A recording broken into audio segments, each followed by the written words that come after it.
Welcome back. Now, a man who worked for Sainsbury's for 20 years was sacked because he didn't pay for a few bags for life. Niamke Dofu put his shopping through a self-service checkout after his night shift, and CCTV showed him choosing the zero bags used option, and he was fired for gross misconduct. Well, joining me now to discuss this in our studio is the lawyer and broadcaster and great friend of the show, Andrew Eborn. Andrew, welcome to the studio. To join you, Martin. Certainly is. Now, on the one hand, yes, he was caught banged to rights on CCTV. It looked like, and the tribunal agreed, he stole the bags, but a 20-year career dashed on the rocks over 60p? Yeah, I mean, the headlines are horrendous, aren't they? You sort of turn around on that sort of basis. So basically, there must be a valid reason for dismissing an employee, and you have to follow due process and so on and so forth. So they can look at about capability or conduct, and there has to be appropriate procedures set in place under employment law to afford that sort of protection. What they say, however, if there's gross misconduct, you can be dismissed instantly. Yeah. Now, gross misconduct includes criminal offence like theft.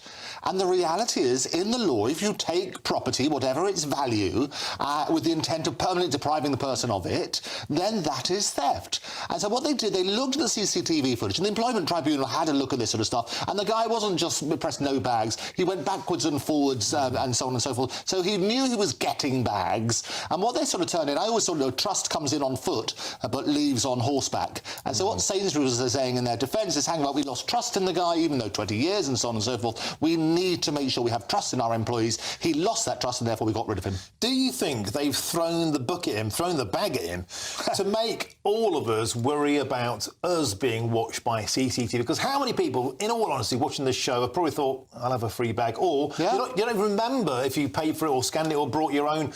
We're all being watched. Is this fella a scapegoat? Oh, I think without doubt it's a story and a warning for everybody, and there will be people at home. The statistics are quite alarming. For example, if you take stationery for your employer and you turn around, you've got your post-it stamps which you put in your pocket or your BIC things. There was a survey done fairly recently, said 75% of people admitted to taking stationery, for example, from their employers. I've never done it. Never done it. No, we're in the 25% who lie. But the reality is exactly that, and that's technically theft. And so be very careful about gross misconduct. There needs to be very clear procedures in place to make sure that people are protected and they do that sort of stuff. What the tribunal held is exactly that. They followed the process, and looking at all of the evidence, and that's the key to all of this, looking at all of the evidence, they held that Sainsbury's were right to dismiss him. There you go. So there you go. He's been sacked off for taking a couple of bags. An astonishing story. Andrew Eborn, thank you for joining me